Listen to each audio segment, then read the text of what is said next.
Guys, welcome to our YouTube channel. അപ്പൊ ഞാൻ ഇന്ന് രാവിലെ തന്നെ കുളിച്ച് അലക്കിക്കൊണ്ടിരിക്കുകയാണ്. നേരത്തെ ഒക്കെ ഞാൻ കുളിക്കുന്നതിന്റെ മുമ്പായിരുന്നു അലക്കാറുള്ളത്. പക്ഷേ ഇപ്പൊ എന്തോ കുളിച്ചു കഴിഞ്ഞിട്ട് അലക്കാൻ തോന്നി. അപ്പൊ ഞാൻ കുളിച്ചു കഴിഞ്ഞിട്ടാണ് അലക്കുന്നത്.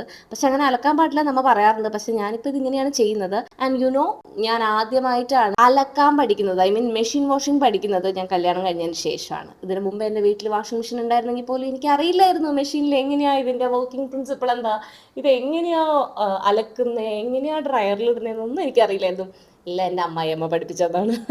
ഓക്കെ. രാവിലെ യൂഷ്വലി മുട്ട പുഴുങ്ങിയതും പഴം പുഴുങ്ങിയതും ഉണ്ടാവാറുണ്ട്. പക്ഷെ ഇന്ന് മുട്ടക്കറി ആയത് കാരണം എക്സ്ട്രാ മുട്ട പുഴുങ്ങിയില്ല. മുട്ടക്കറിയിലെ മുട്ടയാണ് കഴിച്ചിട്ടുള്ളത്. പിന്നെ പൂരി, ഗ്രീൻ പീസ് കറി. പിന്നെ പൂരി വട്ടത്തിൽ പരത്തുന്നതിന് പകരമായി അമ്മ ട്രയാങ്കിൾ ഷേപ്പിലും കൂടി ഒരു ഐറ്റം ഉണ്ടാക്കിയിട്ടുണ്ടായിരുന്നു. സെയിം മാവ് തന്നെ, പക്ഷെ പൊരിച്ചെടുക്കുമ്പോൾ ട്രയാങ്കുലാർ ഷേപ്പിൽ അതും.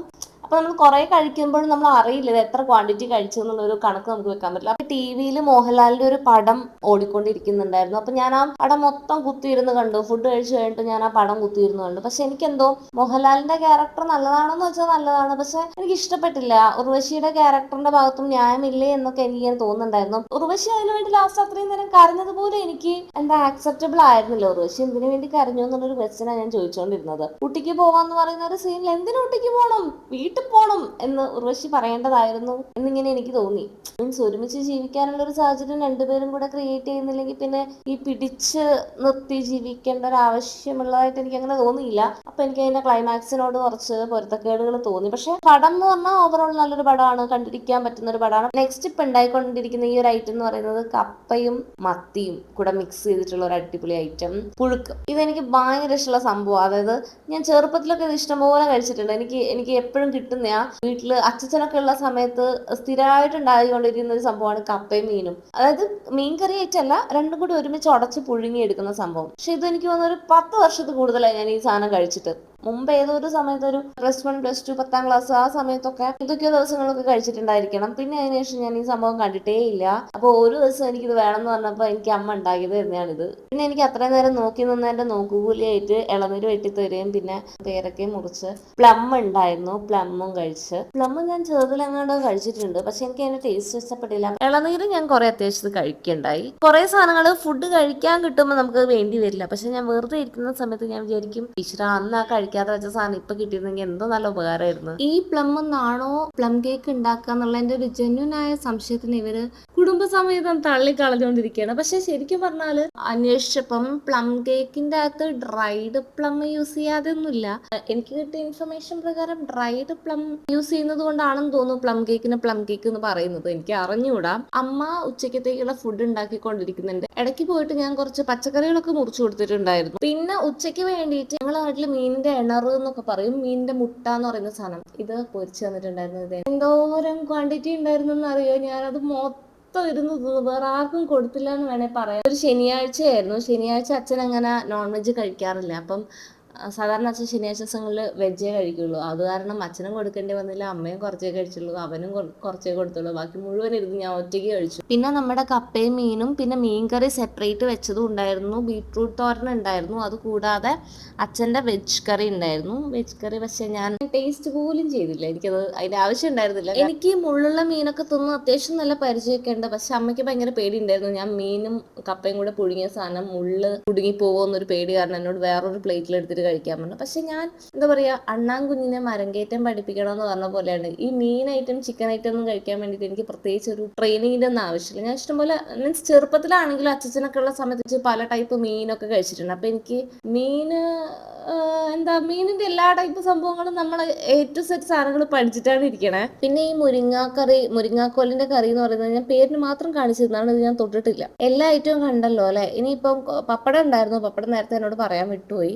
ഫുഡ് കഴിച്ചു കഴിഞ്ഞതിന് ശേഷം കുറച്ച് പരിപാടി ഉണ്ടായിരുന്നു. അതായത് ഗോതമ്പ് ചിക്കിയിട്ടുണ്ടായിരുന്നു. ഗോതമ്പ് ചിക്കിയിട്ട് അത് പാറിയെടുക്കണം, ചേറിയെടുക്കാന്നാ പറയാം.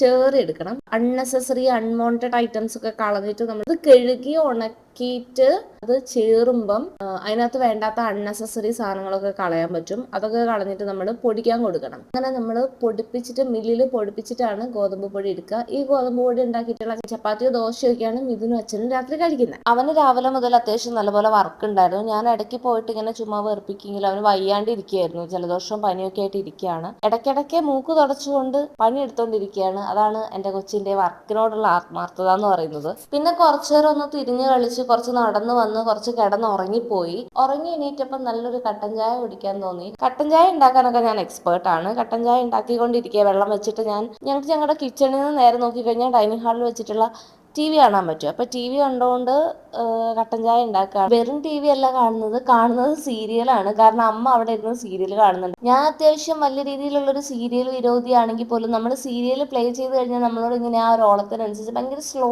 ആയിട്ട് പോകുന്നൊരു എപ്പിസോഡായിരിക്കുമല്ലോ സീരിയലിൻ്റെ ഓരോന്നും. അപ്പം നമ്മളിങ്ങനെ ഇരുന്ന് ആ ഒരു മയത്തിൽ അതിൻ്റെ ഒരു ഓളത്തിൽ നമ്മളും കൂടി അതിൻ്റെ കൂട്ടത്തിൽ ഇരുന്ന് കണ്ടുപോകും. ഞാൻ മനസ്സിലാക്കിയെടുത്തോളം സീരിയലിൻ്റെ ഒരു പ്രത്യേകത അതാണ്. നമുക്കറിയാം ഇതിനകത്ത് പ്രത്യേകിച്ച് കഥയൊന്നും ഇല്ല, ഇതൊന്നും എവിടെയും നടക്കാത്ത സംഭവമാണ്, ഭയങ്കര ലാഗാണ്. ചുമ്മാ ഒരാൾ അങ്ങോട്ടേക്ക് നോക്കുമ്പോൾ ഇത്രയും ടൈം ലാഗ് വരുന്നുണ്ട്, ഒരാൾ ഇങ്ങോട്ടേക്ക് നോക്കുമ്പോൾ പിന്നെയും ലാഗ് വരുന്നുണ്ട്, ചുമ്മാ ഒരാളുടെ ദേഷ്യം എക്സ്പ്രസ് ചെയ്യുമ്പോൾ ഇത്രയും ടൈം ലാഗ് വരുന്നുണ്ട്, ചുമ്മാ ഒരാൾ സങ്കടം എക്സ്പ്രസ് ചെയ്യുമ്പോൾ ഇത്രയും ടൈം ലാഗ് വരുന്നുണ്ട്.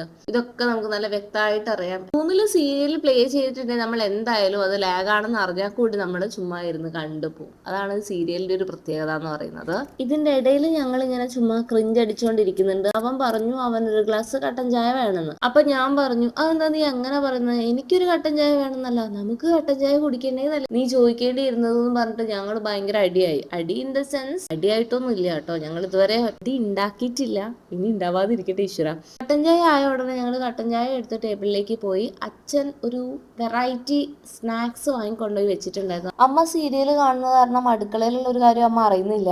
ഞങ്ങൾ തന്നെയാണ് അടുക്കള റോൾ ചെയ്തുകൊണ്ടിരിക്കുന്നത്. വർക്ക് ചെയ്യുന്ന സമയത്ത് ഏറ്റവും കൂടുതൽ വേണ്ട സാധനമാണ് ഈ കട്ടൻ ചായ എന്ന് പറയുന്നത്. കട്ടൻ ചായ കുടിക്കുമ്പോഴത്തേക്കാണ് നമ്മുടെ മൊത്തത്തിലുള്ള എനർജി ഒന്ന് ബൂസ്റ്റ് ആവാറുണ്ട്. പഠിക്കുന്ന സമയത്തൊക്കെ ഇഷ്ടംപോലെ കട്ടൻ ചായ ഞാൻ കുടിക്കുമായിരുന്നു. അതായത് സ്ട്രെസ് കുറയാൻ വേണ്ടിയിട്ട് ഞാൻ കട്ടൻ ചായ കുടിക്കും. പക്ഷെ ഇവന്റെ വീട്ടിലാകെ കട്ടൻ ചായ, ഞാൻ ഉണ്ടാക്കുന്ന കട്ടൻ ചായ മാത്രമേ ഞാൻ കട്ടൻ ചായ ആയിട്ട് കാണാറുള്ളൂ. അല്ലെങ്കിൽ എപ്പോഴും പാൽ ചായ ഉണ്ടാക്കുക. പിന്നെ നമ്മൾ വിചാരിക്കാറില്ലേ കല്യാണം കഴിയുമ്പോൾ എങ്ങനെ ഒരാൾ ഇങ്ങനെ മാറുന്നത്, അല്ലെങ്കിൽ ലൈക്ക് നമ്മൾ ഒറ്റയ്ക്ക് ആകുന്ന സമയത്ത് നമുക്ക് നമ്മുടെ പണി പോലും എടുക്കാൻ മടിയായിരിക്കും. സപ്പോസ് അലക്കാൻ മടിയായിരിക്കും, നമുക്ക് നമ്മുടേതായിട്ടുള്ള കാര്യങ്ങൾ പോലും ചെയ്യാൻ മടിയായിരിക്കും. പക്ഷെ കല്യാണം കഴിയുമ്പോൾ നമ്മൾ നമ്മളെ കാര്യം നോക്കണം, നമ്മുടെ പാർട്ട്ണറിന്റെ കാര്യം നോക്കണം. പാർട്ട്ണറിന്റെ കാര്യം നോക്കണം എന്ന് പറയുന്നത് ഞാൻ ഉദ്ദേശിച്ചത് നമ്മൾ എപ്പോഴും ഒരാൾ മറ്റേയാളുടെ കാര്യം നോക്കിക്കൊണ്ടേ ഇരിക്കണം അങ്ങനെ ഒരു മീനിങ് അതിനില്ല കേട്ടോ. തിരിച്ചും, അതായത് വൈഫ് ഹസ്ബൻഡിന്റെ കാര്യങ്ങൾ നോക്കുന്നു കൃത്യമായിട്ട്, അതുപോലെ തന്നെ ഹസ്ബൻഡ് തിരിച്ച് വൈഫിന് വേണ്ട കാര്യങ്ങളും കൃത്യമായിട്ട് നോക്കി ചെയ്തു കൊടുക്കുന്നു. ആ ഒരു മ്യൂച്വൽ അണ്ടർസ്റ്റാൻഡിംഗ് ആണ് ഞാൻ ഉദ്ദേശിച്ചത് കേട്ടോ. അല്ലാതെ ഒരാൾ മാത്രം എപ്പോഴും മറ്റേയാൾ പറയുന്നത് കേട്ട് മറ്റേയാൾക്ക് അടിമയായിട്ട് ജീവിക്കണം എന്നൊന്നും അതിനർത്ഥമില്ല കേട്ടോ. അപ്പൊ ഇതെങ്ങനെയാ ആൾക്കാർ മാനേജ് ചെയ്യുന്നത് എനിക്ക് ഭയങ്കരമായിട്ടൊരു ചിന്ത ഉണ്ടാവാറുണ്ടായിരുന്നു. ഇപ്പൊ ഞാൻ പഠിച്ചു എങ്ങനെയാ നമുക്ക് നമ്മുടെ പ്രിഫറൻസിനേക്കാളും, അതായത് നമ്മുടെ കാര്യങ്ങൾ ചെയ്തില്ലെങ്കിലും മറ്റേയാളുടെ കാര്യങ്ങൾ കൃത്യമായിട്ട് ചെയ്തു കൊടുക്കുക എന്നുള്ളൊരു മൈൻഡായിരിക്കും നമുക്ക് വരുന്നുണ്ടാവുക കല്യാണം കഴിയുമ്പോൾ. വെള്ളം തിളച്ച് വന്നപ്പം അതിനകത്ത് ആ പാത്രത്തിനകത്ത് തന്നെ ചായപ്പൊടി ഇടാൻ പാടില്ല എന്ന് അമ്മ പറയാറുണ്ട്. അപ്പൊ ഞങ്ങൾ വേറെ സെപ്പറേറ്റ് ഒരു പാത്രം എടുത്തിട്ട് അതിനകത്ത് ചായപ്പൊടിയും പഞ്ചസാര ഇട്ടിട്ട് ചൂടുള്ള അതിനകത്തേക്ക് ഒഴിക്കുമ്പോഴത്തേക്ക് അത് ചായ ആയിട്ട് മാറിയിട്ടുണ്ട്, കട്ടൻ ചായ ആവുന്നുണ്ട്. പിന്നെ ടേസ്റ്റ് നോക്കി, മധുരം നോക്കി, പാകം നോക്കി, കടുപ്പം നോക്കി നേരെ ഡൈനിങ് ഹാളിലേക്ക് കുറച്ചും കൂടി അടുത്ത് നിന്നിട്ട് സീരിയൽ കാണാൻ വേണ്ടി പോവാണ്.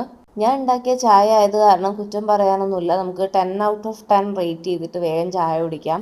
സ്നാക്സ് അച്ഛൻ വൈകിട്ടൊരു 4-4:30 ആയപ്പോൾ വാങ്ങി വെച്ചിട്ടുണ്ടായിരുന്നു. പക്ഷെ ഞങ്ങൾ ആ സമയം ഉറങ്ങായത് കാരണം അത് ആ സമയത്ത് കഴിക്കാൻ പറ്റിയില്ല. പക്ഷെ അച്ഛനും അമ്മയും സ്നാക്സും ചായയും കഴിച്ചിട്ട് ഞങ്ങളെ വെയിറ്റ് ചെയ്തിരിക്കുകയായിരുന്നു. ഞങ്ങൾക്കുള്ള സ്നാക്സ് മാറ്റി വെച്ചിട്ടുണ്ട്. ഇത് ഞാൻ ആദ്യമായിട്ടാണ് കഴിക്കുന്നത്. പപ്സ് തന്നെയാണ്, സെയിം പപ്സ്, ചിക്കൻ പപ്സ് തന്നെ. പക്ഷെ അതിന് ഓരോരോ പീസസ് ആക്കി വെച്ചേക്കുക, അത് കുഞ്ഞി പീസാക്കി വെച്ചേക്കുക. എന്ത് ഫുഡും ആയിക്കോട്ടെ, ഇവിടുത്തെ ആദ്യത്തെ പ്രൊസീജിയർ എന്ന് പറയുന്നത് ടേബിളിൻ്റെ അകത്ത് പേപ്പർ വിരിക്കുക എന്നുള്ളതാണ്. കാരണം ഒരു ഫുഡ് വേസ്റ്റ് നമ്മൾ ടേബിളിലേക്ക് ഡയറക്റ്റ് ആക്കാറില്ല. എപ്പോഴും പേപ്പർ വിരിച്ചിട്ട് മാത്രമേ അതിനകത്ത് ഫുഡ് കഴിക്കുള്ളൂ. നിങ്ങൾ എൻ്റെ വീഡിയോസ് ഒക്കെ നോക്കിയാൽ നിങ്ങൾക്ക് മനസ്സിലാവും.